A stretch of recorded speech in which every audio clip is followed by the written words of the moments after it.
introduce myself. So the American Moderate Party is something that during quarantine of this year, I realized that it was pretty apparent that the two parties weren't working for a lot of people. And I've always been pretty political, and I just have never really subscribed to this two-party system. So, I came up with what I thought would be a name that would work with this partisan world that we're in, which is a pretty boring name, to be honest, but it's got a great acronym, AMP. AMP has a good, strong, but the American Moderate Party really was spawned from just my sort of hatred of the two-party system. I think most people are a little center left, and we get torn apart to these two polar ends. And, I think we need some more representation. And then what I do myself, I used to be a corporate guy. I worked in energy efficiency for about 15 years. But I've always had a passion for art and music. So I just opened up 2 years ago, a local art gallery where my family members' artwork is in it, and another probably 55 local artists. And that's been doing really well, even through the pandemic. The local support's been great. And I just opened up a recording studio for music recording, bands, also YouTube podcasts, and also doing music lessons. And hopefully we'll be starting out building a network of sort of a networking group for people on Cape Cod to start, doing their videography work and doing new things that this region hasn't necessarily been known for. So that's what I've been doing, and it's so far so good. It's been going well. What's the name of the gallery? The name of the gallery is Trove Art Gallery and Boutique, TROVE. And the name of the recording studio is Checkpoint East. Because I figured if you're going to record, if you're coming out from LA, this is about as east as you can get. So seriously. It is, yeah. But I feel like it's a retreat. What instrument are you? I play drums, guitar, piano, and I sing. So I really play as much as I can get my hands on.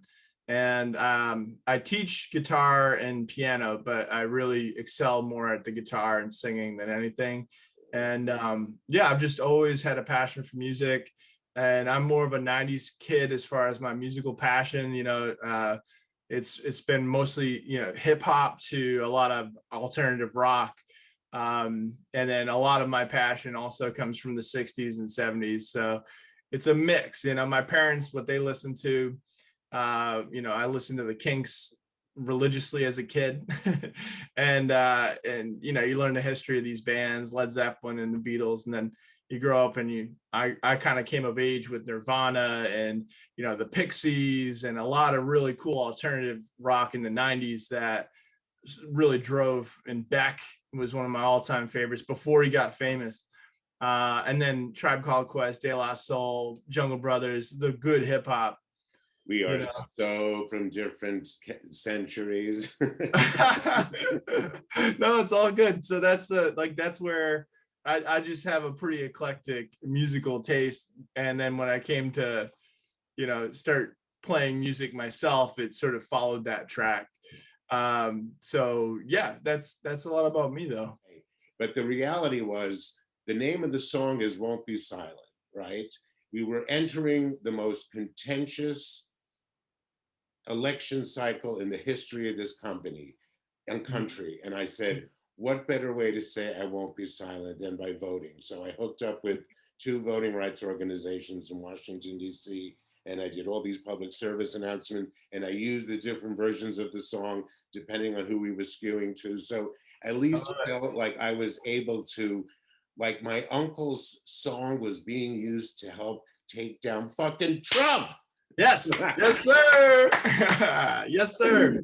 Rock on. And the fact that we won, I totally attribute to that. Yeah, hey, that's right. Hey, honestly, that and TikTok, and I really feel TikTok was a very instrumental, component of the election. And at the time, right around that time, I was actually supporting Bernie Sanders, and I was saying, at this point, it looked like he would have a good chance against Donald Trump. and a lot of his voters actually supported Bernie Sanders, oddly, in a weird dynamic. And I was like, okay, well, he's got a good chance. Biden didn't look like he had a chance at that time. And I was looking at sort of what the cards were. And so I started posting some things about pro Bernie Sanders posts. And I realized that really quickly what I was saying, people were paying attention to in a way that Instagram and Facebook and all the other social media apps that I'd used in the past didn't. I only had like 100 people following me, not even, maybe 30. And I had one of the videos, I remember this was amazing to me at the time. I posted a video and it had like 600 likes. This app is letting me have a voice right away. And that was unique to most apps. You usually have to pay for that sort of exposure.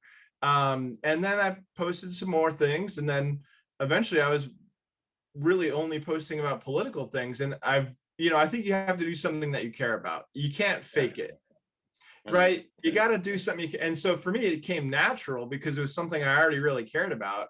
And I already, for my whole life, wanted to see third party, fourth party, fifth party happen. So I was like, all right. And when Bernie lost, and a lot of people thought I was like a socialist, and I'm not. I'm genuinely not a socialist. But I was supporting Bernie Sanders because I thought that he had the best path to victory. When that became clear that it was no longer a lot of good. He comes from a very good place. Right, he does. He does. And I don't subscribe to the democratic socialist perspective all the time, but I think they have good ideas. And I just think they're a little bit further away than where we are right now. And same thing with AOC. But so once he lost South Carolina and it looked like, all right, Biden's going to win, I 100% put and at that point I had, I don't know, 10,000 followers or something. I actually had a following. And so I put all of my force behind getting Joe Biden elected. And some of the Bernie supporters that had been following me were really offended by that. They're like, you can't, like, we got to still fight for Bernie. And I was like, listen, guys, this isn't about any one person. This is about defeating Donald Trump. And every single person needs to get behind that because Donald Trump is the threat to our existence. Right. And all right, maybe Biden's not your dream person. Like, you loved Bernie, okay. But we have to get behind Joe Biden, even though he's not all of our favorite candidate. But I think we have to be focused on the 2022 election right now. Yeah, we cannot let the Republican Party get any sort of traction. And, if the House is at risk, I don't think the Senate is at risk. I think the House is where the risk lies, because we forget that the House is about these little districts, and they've all been cookie cuttered up, through gerrymandering to suit. Frankly, the Republicans have done a better job playing the game than the Democrats have in just about every aspect, from the courts to gerrymandering to you name it. And it's frankly disgusting to me how they've operated, but at the same time, they've achieved their goals. So you might look at a district that like wraps the city, so they know they're going to get all Republican votes, and they just figured out how to get the most, blood out of a stone with Republican votes. And they're the minority, they're the vast minority, but the way that they've run the system, and then you add up how the Electoral College works and also the Senate, the minority gets more power in our system. They just do. That's the founding fathers wanted the minority to not get run over by the majority. But the point is that ain't working anymore. That's not, we aren't, the reason they wanted that was because people weren't educated at that time. They didn't even have newspapers or distribution or mail. So they're like, how would these people ever be able to vote on a president when they don't even know the names of the states in this country right now? Right. So I understand why they did that, but now information is ubiquitous. Like, if you don't know who's running for president and why they're in which party and which bucket, you're trying not to know. We have to break up into groups and adopt a state, one of these 5 states.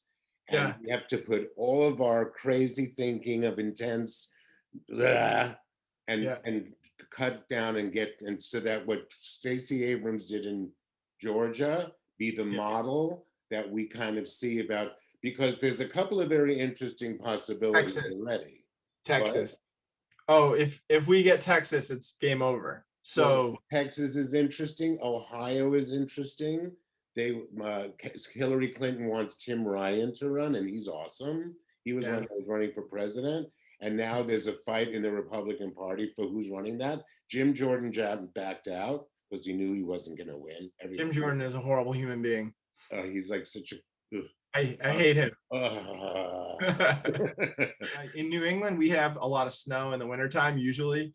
And I feel like that makes us appreciate the summer a lot more because it's like for 1 second, but you really appreciate that summer, you know, and I feel like that's sort of what happened to the world. We all sort of realized like, wow, it was so good.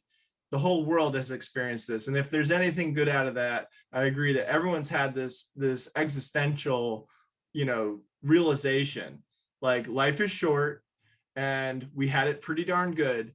And we spent too much time, you know, work, maybe just overworking or and unfortunately there's a side effect of this, that we had the worst leader of the most powerful country in the world during that episode, and it really it is, but it turned out to be a gift.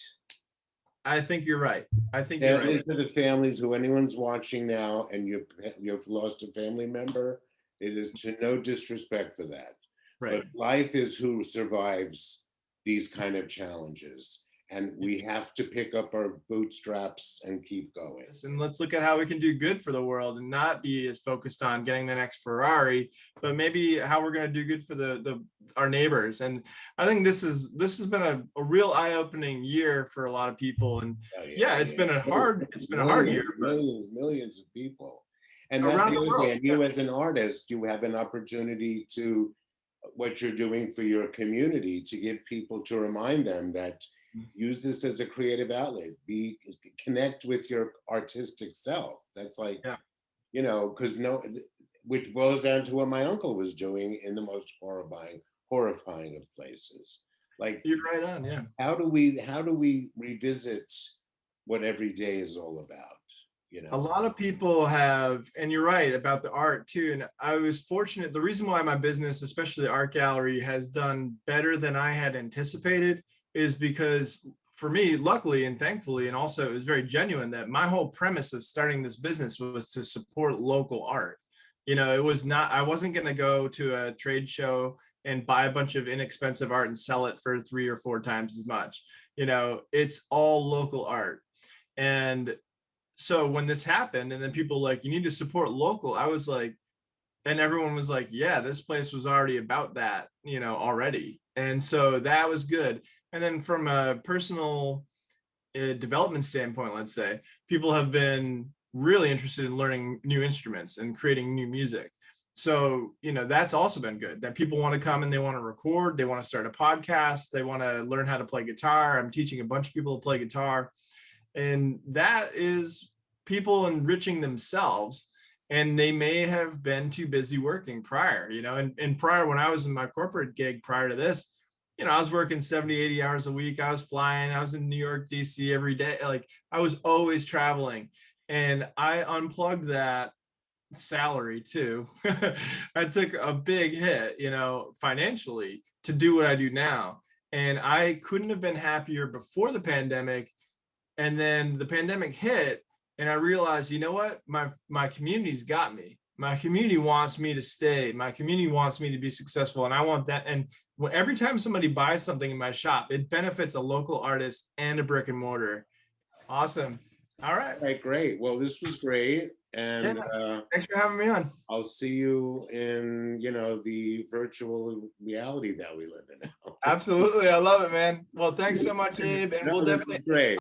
Definitely. Have a great night. All right, you too. We'll see you later. All right.